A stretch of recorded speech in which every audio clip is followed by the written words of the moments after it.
थे previous year paper के, आप ये देख सकते हैं, ये जो पेपर है ये प्रीवियस ईयर पेपर है, राइट। सो हमने ये लास्ट वीडियो में कर चुके हैं, अब हम करेंगे next 15 questions, right. So the first question is the territorial states of Haryana are Himachal, Rajasthan, Uttar Pradesh, Uttarakhand, Madhya Pradesh, Himachal, Punjab, Bihar, या Bihar, Punjab, Uttar Pradesh. So the correct answer is Himachal, Punjab and Bihar. This is the correct answer.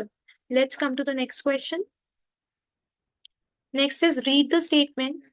And here is silkworm can find his female worm from the many kilometers. Silkworm अपने female warm को दो बहुत kilometre से ही पहचान लेता है या ढूंढ लेता है उसकी स्मेल से, राइट, विच इज करेक्ट। ठीक है। Some female insect release pheromones. Pheromones are actually hormones जिसकी वजह से वो उनको पहचान पाते हैं, राइट। सो ये भी करेक्ट है। So both A and R is the correct answer. Let's move to the next question. Read the following statement carefully. EVS syllabus को हमने 6 थीम्स पर बांटा, water, relationship, food, transport, shelter and how things work, right. So yes, this is correct, हमने बांटा है। अगर आपने EVS की एनसीईआरटी पढ़ी है तो the themes of EVS are close to the children life. तो ऐसी थीम बांटी गई है जो कि चिल्ड्रन की लाइफ के ऊपर आधारित है, तो ये भी ठीक है। सो तो both the statements are correct, right. Let's move to the next question. Read the following statement about the following. Xylem, xylem plants में होता है और वो क्या करता है, पानी ट्रांसपोर्ट करता है, मेजरली रूट्स में ही रहता है। ये ठीक हो गया आंसर। और फ्लोएम का काम होता है फूड देना प्लांट्स के अंदर, राइट। तो दोनों ही स्टेटमेंट जो हो गई आपकी करेक्ट हो गई, both A and B are true. Let's move to the next question. आपका जो भी स्कोर होगा उसे कमेंट बॉक्स में जरूर बताइएगा। Comprehensive evaluation means holistic way of evaluating a student. Comprehensive का मतलब है कि एक बच्चे का आपने होलिस्टिक हर तरीके से उसको जज कर रहे हो। तो the ways in which an EVS teacher can assess a student for comprehensive evaluation in EVS are. तो ऐसे कौन से वेज है जिसके अंदर ईवीएस टीचर बच्चे को असेस कर सकती है for comprehensive evaluation? Teacher observation, half yearly exam करके, रेटिंग स्केल करके, या पोर्टफोलियो के साथ। देखिए जो इसके अंदर बेस्ट आंसर रहने वाला है दैट इज, अगर इसके अंदर मूल्यांकन कर रहा है ओवरऑल ऑब्जर्वेशन से, हाफ ईयरली से, या रेटिंग स्केल से नहीं कर पाएंगे, बट होलिस्टिक वे में पोर्टफोलियो काम आएगा। So portfolio is the correct answer. Portfolio में बच्चे के सारे शॉर्ट कमिंग्स और बच्चे ने कितना अच्छा किया वो सब चीजें इन्वॉल्व होंगी। Ravi took some water in a glass. He puts a lemon in it. He keeps adding a salt. उसने salt डालता रहा वो, and half a spoon at a time.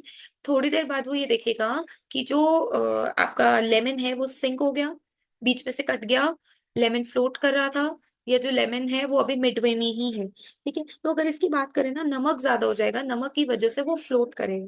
So lemon floats in water. पहले lemon sink कर गया था, but जैसे ही आप उसमें नमक घोलते रहोगे वैसे ही वो लेमन ऊपर आ जाएगा। ठीक है। नेक्स्ट क्वेश्चन है which of the following sets depicts the EVS at primary level. Primary level में से कौन सा है जो कि करेक्ट आंसर रहेगा? Weather, water, travel. अभी हमने ऊपर थीम्स पढ़ी थी, तो अगर आपको कुछ याद है उसके अंदर फैमिली एंड फ्रेंड्स, ट्रैवल और नेचुरल रिसोर्सेस, ये ईवीएस के अकॉर्डिंगली करेक्ट थीम रहने वाली है, right. Let's move to the next question.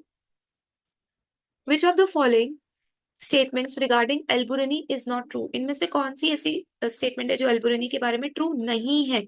ठीक है। तो इसके अंदर पहली है the place at Alberuni came from now is Uzbekistan, ये करेक्ट है। More than 1000 year he came to India, ये भी ठीक है। थर्ड है he did not write anything about pond, ये गलत है। ठीक है।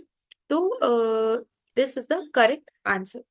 Let's move to the next question, which is consider the following statement A and B. Bora is a common variety of rice used in Assam. क्या बोरा correct variety है?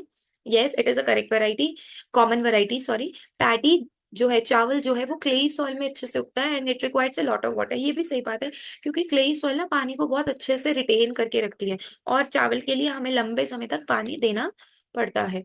Next question is, what is the mass of the object with the density 12 gram milliliter and volume 3 milliliter? तो कुछ नहीं करना है, हमने इन तीन दोनों को मल्टीप्लाई कर देना है, our answer will come in which is 36 ग्राम। ठीक है। 36 ग्राम जो होगा वो मास होगा, मास पूछा है ना इसलिए मास के साथ करेंगे। नेक्स्ट है you wish that students learn by peer learning strategies. आप चाहते हो बच्चे एक दूसरे से समझे, सो कौन सी स्ट्रैटेजी आप यूज करोगे? रोल नंबर वाइज ग्रुप बना दोगे 4 से 5 स्टूडेंट का, होमोजेनस ग्रुप बनाओगे जिनके स्कोर्स एक जैसे आए हैं, हेट्रोजेनस ग्रुप बनाओगे, हेट्रोजेनस अलग अलग तरीके के बच्चे डालोगे जो आपस में पार्टिसिपेट भी करें कॉपरेट भी करें। ये बेस्ट आंसर लग रहा है अभी मुझे। फॉर्म अ ग्रुप ऑफ 5 जिसमें सेम जेंडर हो। नहीं, हम जेंडर के बेसिस पे भेदभाव नहीं करेंगे। Third answer will be the correct answer. Which of the following statement regarding Gadsisar lake is not true? Gadsisar के बारे में कौन सी ऐसी स्टेटमेंट है जो क्या है, गलत है? King Gadsi of Jaisalmer got it made, यानी जैसलमेर राजा घड़सी ने ही बनवाया था। उसके बाद है यस, ये करेक्ट है, ये 650 साल पुराना, ये भी करेक्ट है। It was connected with 9 lakes, ये रॉन्ग है, सो ये this is correct. It is आज भी यूज होता है, यस ये आज भी यूज में रहता है। Let's come to 88th question. The theme family and friends is a major theme EVS और plants animals में, और वो प्रेजेंट होती है फैमिली और फ्रेंड्स के अंदर। Yes this is correct. Interdependence of human beings and other forms of life is highlighted through themes. Yes ये भी करेक्ट है, उनकी इंटरडिपेंडेंस कैसी, ह्यूमन बींग्स हमारे प्लांट्स और एनिमल्स पे डिपेंडेंट है, ये भी बताया गया। तो both the assertion and reason are correct, and the assertion is the reason is the correct explanation. ठीक है। नेक्स्ट असर्शन रीजन ये बोलता है कि we can cook food easily at sea level as compare to high altitude. ये बात सही है, क्योंकि हायर एल्टीट्यूड पे ऑक्सीजन की सप्लाई कम हो जाती है, तो ऑक्सीजन जितनी कम होगी फायर नहीं लग पाएगी, इसीलिए हम सी लेवल पे तो कर लेंगे पर हायर एल्टीट्यूड पे नहीं कर पाएंगे।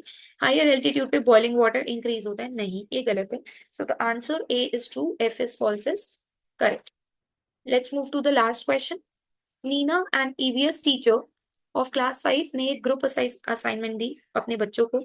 उसमें उसने कहा नियर बाय एग्रीकल्चरल फार्म्स में जाएंगे और इंफॉर्मेशन निकाल के लाएंगे कि कौन कौन say about the implement farmer कौन कौन सी चीजें यूज करते हैं, क्रॉप्स को कैसे उगाते हैं, फोटोग्राफ्स कलेक्ट करके लेकर आएंगे और एक रिपोर्ट बनाएंगे। तो इसमें कौन से स्किल्स यूज हो रहे हैं? देखो जनरली सी बात है, अगर वो पूछेंगे किसी से भी तो वो क्वेश्चनिंग तो हो ही रही है, एक्सपेरिमेंट भी कर रहे हैं, है ना, और उनकी एनवायरनमेंट की टुवर्ड सेंसिटिविटी भी है, तो this is the correct option, right? So in next video will be doing some English question. So that's it for today. अगर आपको वीडियो प्रोडक्टिव लगी तो please like share and subscribe.